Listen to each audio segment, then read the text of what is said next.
भदोही जनपद का स्वास्थ्य विभाग इस समय काफ़ी सुर्खियों में है और इसको लेकर के सीएमओ और एडिशनल सीएमओ आमने सामने हैं, एक दूसरे पर आरोप प्रत्यारोप भी लगा रहे हैं।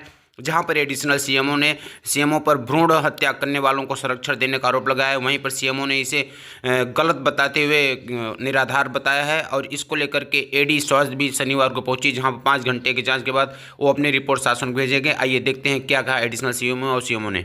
वो एक मामला था वहाँ पे अबोली में, एक वो किसी झोला छाप का जो कन्या भ्रूण हत्या अवैध दवाओं का कारोबार करता है, तो उसमें सीएमओ साहब ने फरवरी में ही 29 फरवरी 2024 को एडीएम साहब को एक जांच सौंपी थी कि जांच सत्य पाई गई है और एफआईआर की कार्रवाई की जा रही है। अब उन्होंने क्यों नहीं की है तो सीएमओ साहब ही बता सकते हैं कि 9 महीने उन्होंने क्यों नहीं की। अब उन्होंने पिछले महीने हमको दोबारा से जाँच दिया है और एफआईआर करवाने के लिए भी मुझे आदेशित किया है, लेकिन जो वो पत्रावलियाँ हैं जिसमें वो जांच सत्य पाई गई है, उनकी शिकायत सत्य पाई गई है और जो एफआईआर की कार्रवाई की जानी है उन्होंने लिखा है डीएम साहब को, वो पत्रावली मैं सीएमओ साहब से मांगने का प्रयास कर रहा हूँ। कई बार पत्र लिख चुका हूँ, अभी तक सीएमओ साहब ने मुझको दिया नहीं है। जब मिल जाएगी तो मैं आगे कार्रवाई करूँगा। कितने दिनों से लगभग आपका प्रयास जारी है पत्रावली उपलब्ध कराने? भाई 1 महीने से, नवंबर से 1 महीने से लगातार मैं कम से कम 4-5 लीटर लिख चुका हूँ कि मुझे वो पत्रावली दे दी जाए जिसमें कि शिकायत सही पाई गई है, सत्य पाई गई है। उन्होंने लिखा है डीएम साहब को वो पत्रावली और जो एफआईआर करवाने की बात उन्होंने जिक्र किया है अपने लेटर में, उससे संबंधित पत्रावली, जिससे भिन्नता ना हो। मैं कोई तहरीर मान लीजिए पुलिस में दूँ, कुछ दूँ, जो है कार्रवाई आगे करूँ तो भिन्नता नहीं होनी चाहिए ना, इसलिए मैं मांग रहा हूँ बार बार। तो जब मिल जाएगी तो आगे कार्रवाई करूंगा। अभी तक तो सीएमओ साहब ने नहीं दिया है। सीएमओ टीवी का काम बहुत अच्छा करता है और बाकी काम उसके शून्य रहते हैं। कभी आकस्मिक ज़रूरत पड़ जाए या ब्लड बैंक का भी नोडल है, वो HIV एड्स का भी नोडल है, जिसमें उसके स्तर से कोई कार्य नहीं किया जाता है।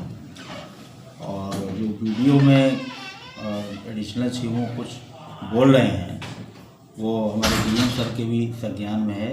और 29 फरवरी को शिकायत का निस्तारण हमारे फर्जी दस्तखत से किया गया था, जो मुझे कल पता चला। दस्तखत का जब हमने मिलान किया, मेरे दस्तखत ही नहीं है वो। और जब एडिशनल सीएमओ खुद नोडल हैं अबोली के, उन्होंने अपनी रिपोर्ट में दिया वो शिकायत असत्य और निराधार है। तो ये डॉक्टर विवेक के खिलाफ जो भी वीडियो आपके यूट्यूबर हैं गंगाधर बनाते हैं उनका, उसी के क्रम में शासन स्तर से विभाग की छवि धूमिल कर रहे थे, तो 3 वार्षिक वेतन वृद्धि रोक दी गई है और परनिंदा प्रविष्टि भी कर दी गई है। और उसी कार्रवाई के चक्कर में डॉक्टर विवेक श्रीवास्तव ने मुझे व्हाट्सएप पर धमकी भी दी है कि हम जब तक रहेंगे आपके खिलाफ ये अभियान जारी रखेंगे। तो वो शुगर के मरीज़ हैं और ब्लड प्रेशर के मरीज़ हैं, बैलेंस उनका गड़बड़ा जाता है, जो मेरे सभी अधिकारी भी जानते हैं। सभी अधिकारी उनको देख के भाग जाते हैं। और लेकिन ये सभी शिकायतें जो बोल रहे हैं सब निराधार असत्य हैं।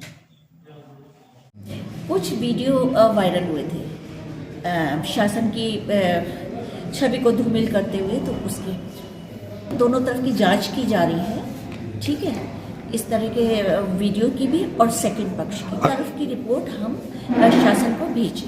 शासन स्तर पर होगी, जहां से भी जिसकी भी गलती है शासन स्तर से हमें निर्देश मिले हैं, ये कार्रवाई उन्हें भेज दी जाएगी।